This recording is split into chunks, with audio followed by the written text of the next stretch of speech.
তখন বিদুর বলছেন, যুধিষ্ঠির বলছেন, হে মহামতি বিদুর, আপনাদের মতো হরিভক্তের তীর্থ পর্যটনের দরকার হয় না। না ভগবদ্বিনা ভাগবতা স্থিতিভূতা। আপনাদের হৃদয়ে গোবিন্দ অধিষ্ঠিত রয়েছেন, ভক্তের হৃদয়ে কৃষ্ণে সতত বিশ্রাম। আপনাদের হৃদয়ে গোবিন্দ অধিষ্ঠিত রয়েছেন, তাই আপনারা নিজেরাই তীর্থস্বরূপ।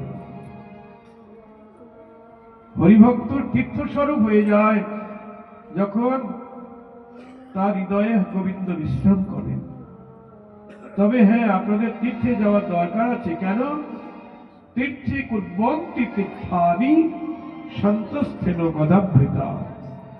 তীর্থ মহাতীর্থে পরিণত হয় যখন ভগবত ভক্ত তীর্থে গিয়ে অবগাহন করে।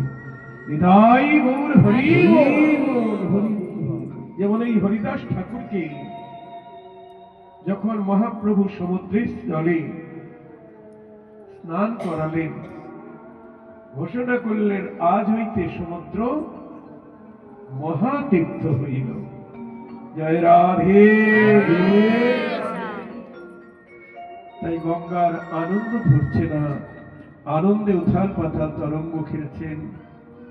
এবার ঢেউয়ের তালে তালে হরিদাস ঠাকুর ভাসতে ভাসতে কিনারে এলেন। সমাধি ভঙ্গ হল। তিনি আবার গঙ্গা তীরে বসে হরিনাম করছেন। পাইকের দল এসে দেখে গিয়ে মুলুকপতির দরবারে কাজীর কাছে গিয়ে বললেন, হরিদাস মরেনি, আবার বেঁচে উঠেছে, ভূত হয়ে গেছে মনে হয়। তখন চাঁদ কাজী মুলুকপতি এসে হরিদাস ঠাকুরের চরণে নিবেদন করছেন যে, হরিদাস, তুমি মানুষ নও, তুমি কোলাকাল্লার কোন প্রেরিত দূত, কোন পীর হবে, কোন পয়গম্বর হবে। আমরা তোমাকে অনেক দুঃখ দিয়েছি, অনেক কষ্ট দিয়েছি।